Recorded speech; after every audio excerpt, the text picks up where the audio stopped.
Tony and Charlotte. So we're just about ready to go. So, Julie Strala, you've been coached. She was pretty good at time here at last. She's still lovely. Now, to speak for the Arthur family, we have John Crediton. Shane speaking. Have I got your attention everyone? Got Shane Crediton speaking. He's cousin and friend and barracks for Hawthorn.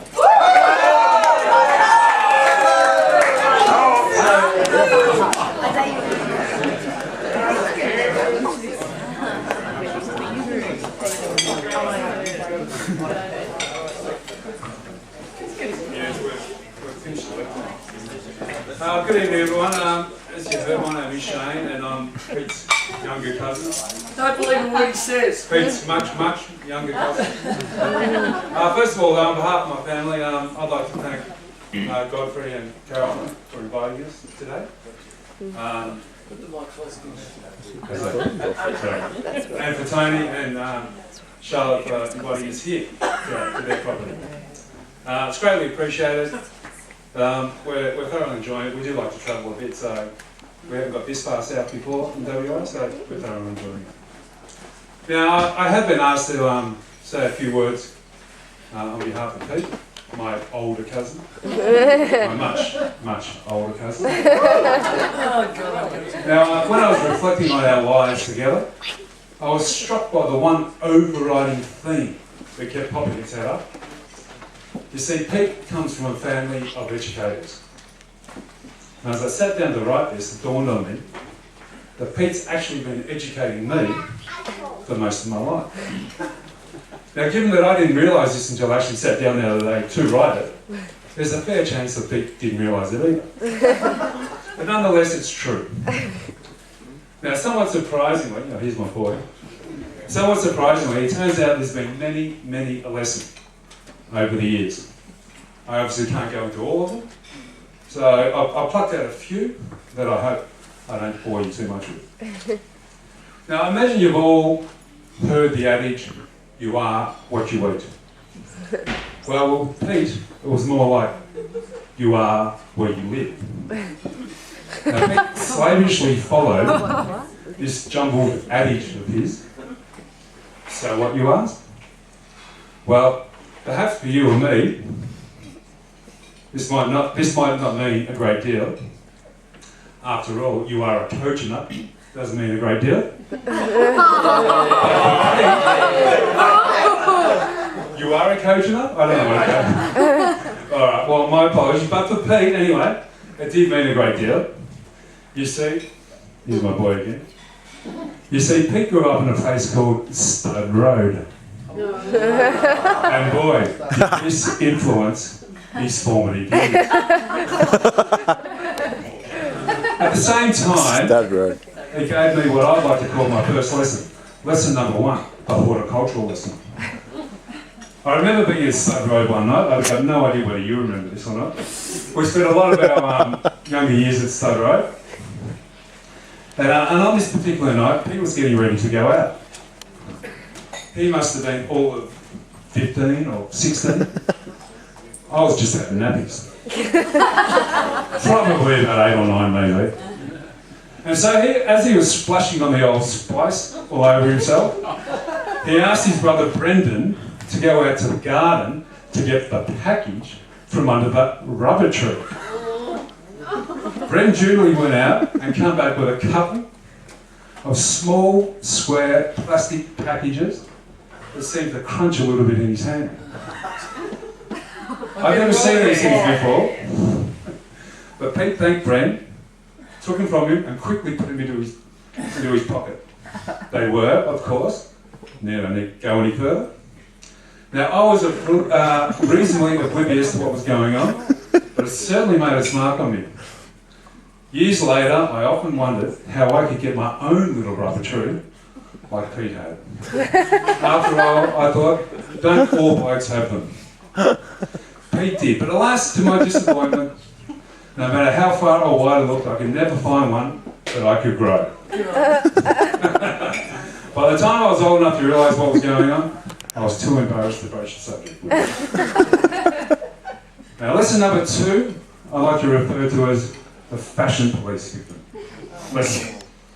Now, we're all probably aware that Pete's got the gift of the gab. If you're not, by the end of tonight, you certainly will. There was only ever going to be one vocation for Pete, especially in his early days. He, of course, ventured into the world of the sales rep. Not only that, he became part of the fashionista. He got a job with Just Jeans. Was it Just Jeans? That was Just Jeans. Being young, feeling bulletproof, being from Stud Road and all that meant to Pete, and loving a chat, it was his perfect world. As it turned out, one of the first stores he worked in was just down the road from where we lived. So here's our older cousin, our much, much older cousin, working in a clothing store just down the road from us. How cool was that? Perhaps he could dress me and tell me a little more about that rubber tree that somehow seemed to grow in his garden, but not mine. There was only one problem though. Pete knew nothing about fashion. He could battle with the best of them, and I'm sure that gift come in handy with some of the customers of the female variety, but his fashion sense stank. Now he may argue, of course, that's his want, but acid wash jeans stank then, and they stink now. Never. So here I was, dressed by Pete. Long live double dinner. Looking like a brat and still with no rubber tree of my own. Things were looking that great for me, and old photos are just downright embarrassing. Lesson number 3 we can dub the road trip lesson. Now I can't say my love of road trips is due to Pete. I've always loved them, and I can't envisage that changing. Hence why we're here. But when I was about 18, 19, something like that, my much, much older cousin took me on a road trip to Albury. Peter lived in Albury. Careful. Peter lived in Albury for a spell, working for Just Jeans. Perhaps Just Jeans figured that the town matched Pete's fashion sense. It was the 80s, we loved it. Bottom line is, he knew the place well. We were essentially there for a basketball tournament. For those not in the know, Pete was more than a handy basketballer in his day, and we were there for a long weekend. Pete assures me he did play some basketball. I've got no idea who won the tournament, and I can't really remember seeing a game played, to be truthful. But I had the ball, and I thank my much, much older cousin for having the patience to take his much, much younger cousin with him. Lesson number 4, we can dub that the intestinal fortitude number 1 lesson. It's hard to imagine now looking at this lean, mean, spelt fighting machine, but there was a time when Pete was carrying an extra pound or 2. As I said earlier, he was a mighty fine basketballer in his day. Perhaps he simply followed that well-worn path of elite sportsmen who tend to pack it on when their playing day is finished. For all you footy fans out there, I'll give you Darren Jarman as an example of that. Anyways, one day Pete decided it was time to do something about it, and he duly set about dropping some of his unwanted luggage. And what a wise old decision that was. For it was during this period, as the kilos started to drop, that Pete noticed a lump in a place where no lump was meant to be. He, of course, got it checked out. And unfortunately, he got the answer that none of us ever want to hear. Jack the Dancer had come knocking. Pete had cancer. I can't imagine how frightening it must have been for a relatively young man, essentially still in his prime, 4 young children at home, to have to face the reality of cancer and all that that entailed. the treatment, the questions, the thoughts of survival, or no doubt of not surviving. Why me? Why now? What about the kids? You know, wow. But with typical bullishness, Pete set about conquering old Jack. And conquer Jack he did. So to you, Pete, I dip from the lip and say, well done once again. Thank you. You're an inspiration to everybody that goes there. Thanks, mate. Lesson number 5.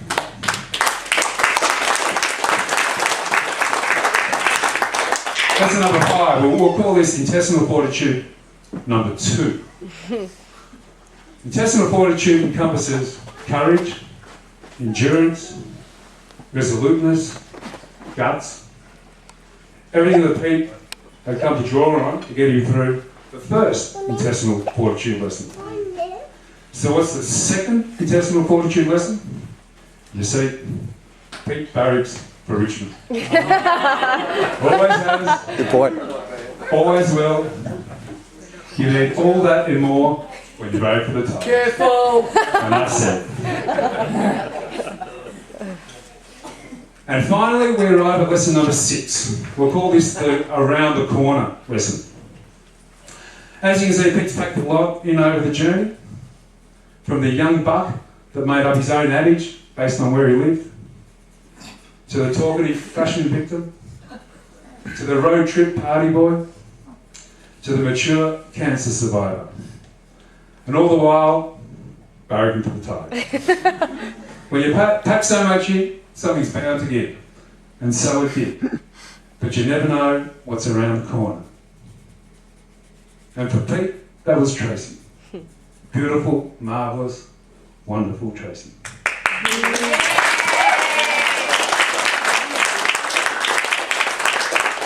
The woman that taught Pete what true love was all about. And so here we are, celebrating the marriage of 2 special people.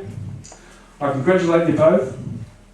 I wish you every success and every happiness for the future. And Pete, I thank you for all the lessons you have given your much, much younger cousin.